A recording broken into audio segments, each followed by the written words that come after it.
Hey guys, thanks for tuning in to another episode. This week we have Ayako from UCSD Dragonboat, and then I'm Shou. This is Brian. That's me.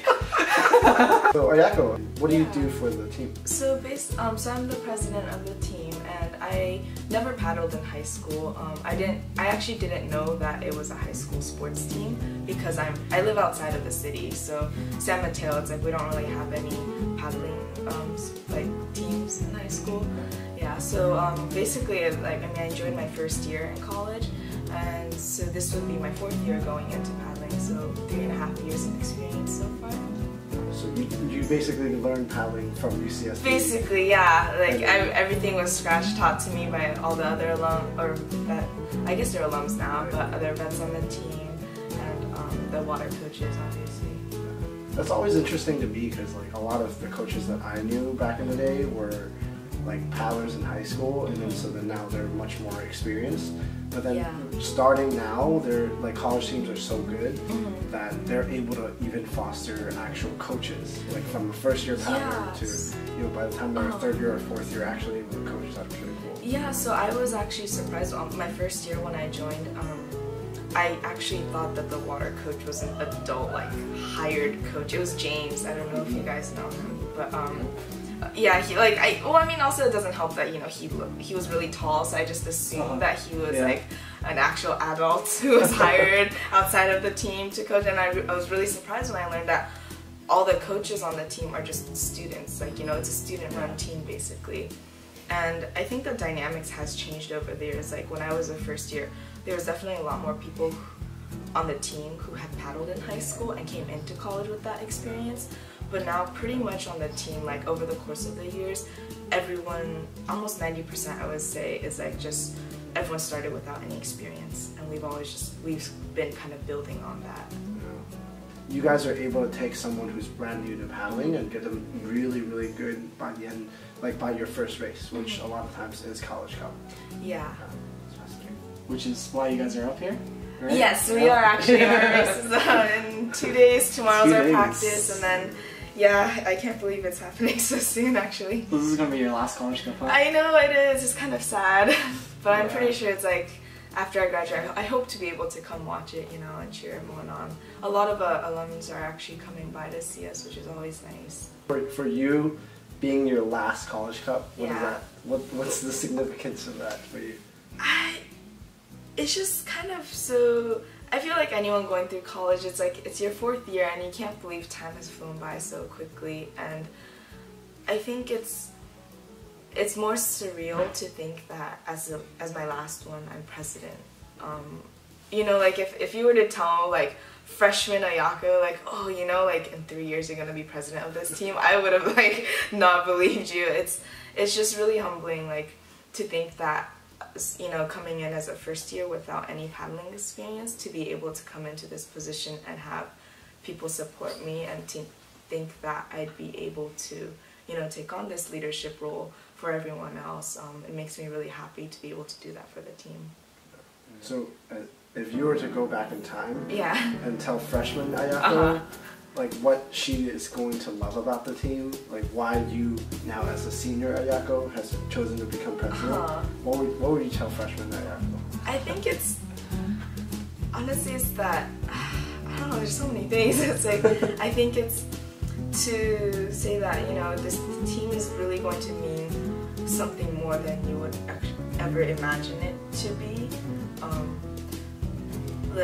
I guess because as a first year college student, I'm sure you guys remember, it's there's so many new and scary things, and you're how do I make friends? And who do I talk to? I still ask myself literally my first week at college in my dorm, I was just eating pasta in my room. It was sad getting night, and I was just Netflixing and calling my sister, and it's I haven't made any friends yet. I don't know who to eat dinner with. But it's this team has become so much of a family, a support system for me, and I don't think I would have thought that was possible my first year.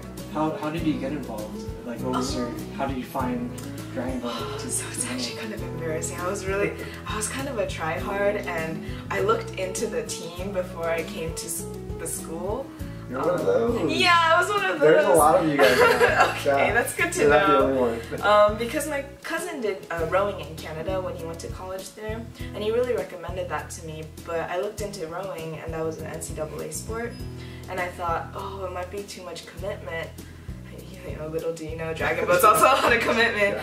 Yeah. But, yeah, so I was looking into, I guess something more intense than just intramurals. I didn't want to do just intramurals because I did sports throughout high school, so I wanted to stay active and be part of a sports team. And then so I guess Dragonboat seemed close enough to rowing, even though it's like now that I know it's really different. But I still wanted to try that kind of like a rowing similar paddling sport, and so that's why I looked up all the tryout information and then decided went to the first GBM, and then ever since then it's like just try out. Sometimes it's kind of hard to articulate to other people who don't know what it is that it's been more than a sport, because then you know you tell them like, yeah, I coach this and that, but then someone else might have coached a soccer team, and I'm not saying it's any less magical or any less rewarding, but something about, I think each of us, like something about what we've all experienced, it's like it's hard to describe at times, and it seems like, and I'm glad for you that you found that at UCSD, because you were talking about that family aspect. Yeah. And you're talking about how, you know, it's more than just a team. So I'm curious to know then, you know, what is it about UCSD, your Dragonboat team, that makes it so special, that push you to want to be a president and guide them further? Outside of practice, you know, just every weekend, every week during the week when we have gym pods and practices, it's just having that kind of also a social aspect, and that social aspect isn't just like, you know, having fun, but also, you know, we study together, like we give advice about classes to people who are like, who might be the same major as you, and just, I don't know, like just having someone there to talk to also. Last year's president, I feel like he really promoted that family aspect even more. Last year it was especially kind of emphasized, I guess, and I thought that was really nice, and then, you know, I try to bring a little bit of that and a little bit of what I want into this team. So you're saying that each president kind of brought their own like flair. Yeah. So last year was family. What's your take on this team this year? That's hard to say because it's like, I don't know if people like. It's always hard to gauge how people who aren't on board feel. You know, no matter how much I ask them, sometimes it's not quite the same. Like as president, it's like, I don't know if I'm doing a good job or not. But yeah, I think I want to foster that competitive drive, but also at the same time that making sure everyone knows that I'm there for them and others are there for them also. And so like a combination of the two, you know, I still want to keep that very competitive drive, but also knowing that, you know, at the end of the day, whether we win or lose a race, you know, it's that kind of goal of working for the person in the boat. You know, we're there, we paddle for each other, basically. Camaraderie is a combination of laughter and agony. Right, so like it's like you have to laugh together, but like at the same time you have to like kind of suffer together, right? So I'm hearing this whole like family aspect, but then also train hard for each other. Internally, like, what do you guys actually have to do to get that? Because like people from the outside can think like, oh, they're just naturally really close, or like they're naturally really good. Yeah. Like there must be something. Yeah, purposely do because there's never, it's never true. Like you don't just become naturally just good at these things. In terms of like, I guess what you said, team mentality, like other teams are, you know, very fun, they're here all about fun. And that's totally fine. I think that's like, you know, every team has their own thing. But for us, I think we know that other teams work just as hard as we do. At every practice, we try to emphasize that we want to practice like we race, you know. And we only get 2 water practices a week. That's twice a week, you know, that's honestly not a lot of time. And so we compensate with gym pods and then practices, but it's not quite the same as having water practice time. And so we, like the coaches and I, we always try to emphasize that being out on the water, yeah, it's like we want everyone to have fun, because if it's not fun, what's the point of doing this, right? But at the same time, it's like, you know, you have to value the practice time that you have. You know, when things get hard, we get more vocal, and then so we say things, you know, like we say like I got you to your seat partner and stuff, and then and that's not only on the water. I think that's one of the most important things that we try to do. Like, it's easy to say that on the water because you're literally sitting right next to your seat partner, but when we have our land practice times, like out on the track, you're not going to be sitting next to your seat partner, right, doing those workouts, like say like Tabata or like a run around the track. But in our circuit workouts, we still do that even though we're not literally clustered sitting together in a boat. You know, it's like if we see someone having difficulty doing push-ups or like getting that last rep of burpees, and it's like we cheer each other on, and I think that's one of the things that helps kind of foster that family feeling better, even though we're not always paddling together. It's just like unspoken, and it's just like, well, shoot, all the veterans are doing it, and then people just like naturally copy it, or is it something explicit? Yeah, definitely. We on some occasion we do have to vocally say like, hey guys, bring up the energy on the boat and stuff. You know, it's like, you know, and then when we do bring up that, like when we are more vocal, we notice that we actually do better. So then it's like that's something the team does know on the boat, at least for the vet boat.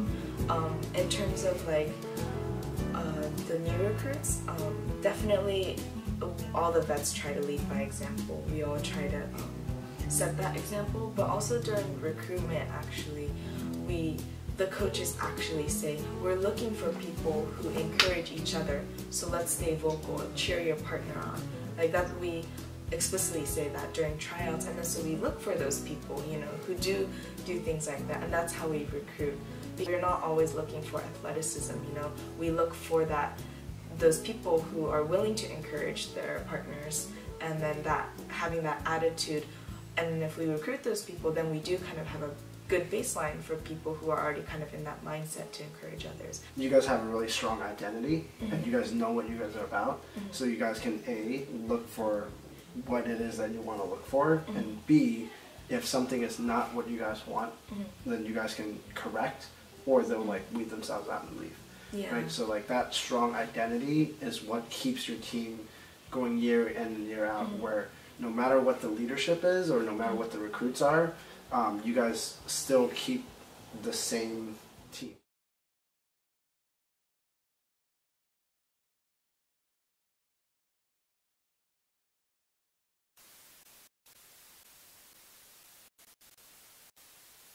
And one go. This episode, Paddlers Be Ready, is sponsored by Nutri-Grain Soft Baked Bars.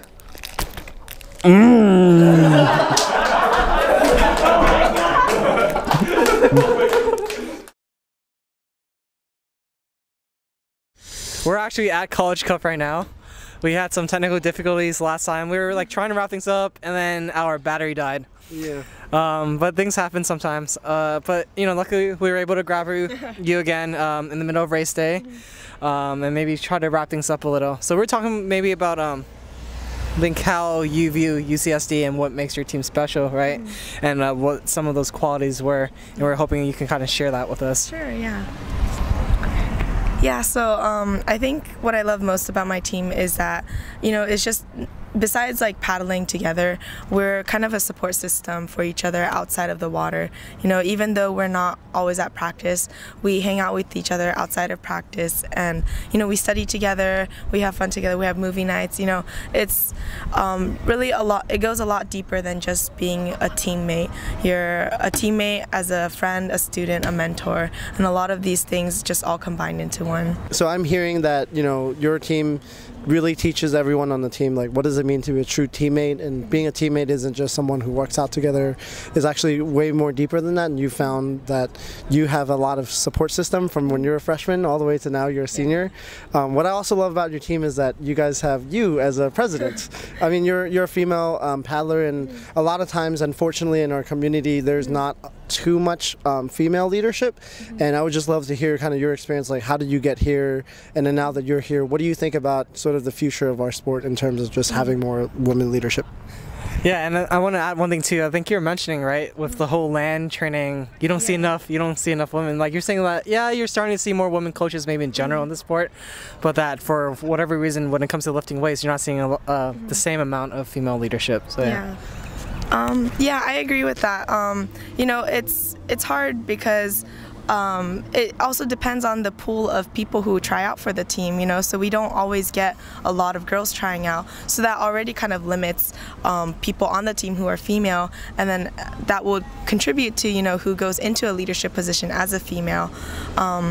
You know, in the past, like, water coaches have been female, and that's not as uncommon anymore, which I'm really happy about. But when it comes to things like land workouts and lifting weights, I think a lot of it has to do with more of a lack of knowledge. A lot of females don't start off with that knowledge, and then, you know, we're here to teach them that. So, you know, I just hope that with me and other girls on the team right now on UCSD DB, that we can pass on that knowledge and to show girls that, you know, you can get as strong as you want to get. What you put into it is what you get out of it. And so I just really hope to kind of spread that and have more females in a leadership position, especially for positions like land coaches, you know. Podcasters. Yes, that would be great. Vloggers, YouTubers. We wrap things up. Is there any team or anything that you want to maybe shout out as part of your journey here, or any part of today that you kind of just want to mention in this video? I think to all the teams out there, you know, all the college teams, I really give props to, because it's not easy being a student athlete. You know, you think, oh, it's a club sport, but it's a lot of time and dedication, you know. So any paddler out there who's still doing school, who might be doing a part-time job at the same time, it's not easy, but I love that everyone in this community dedicates so much time to it. And all the alumni who graduate from my team as well, they still come out and support us. There's so many of them right now at the race today, and that just makes me so happy. Hope that you guys enjoyed this episode. Try to get a little bit of College Cup. We're trying to put some footage together for all the paddlers out there. I've been going around asking teams what College Cup means to them, try and get some race footage. We'll put that out soon. But if you guys liked everything, please follow us at paddlersareyourready.wordpress.com. Like this video, subscribe, share with your friends. Give us any feedback that you have, both positive and negative. It's really great to hear everything. Thank you. All right, see you guys next time. Bye. Bye.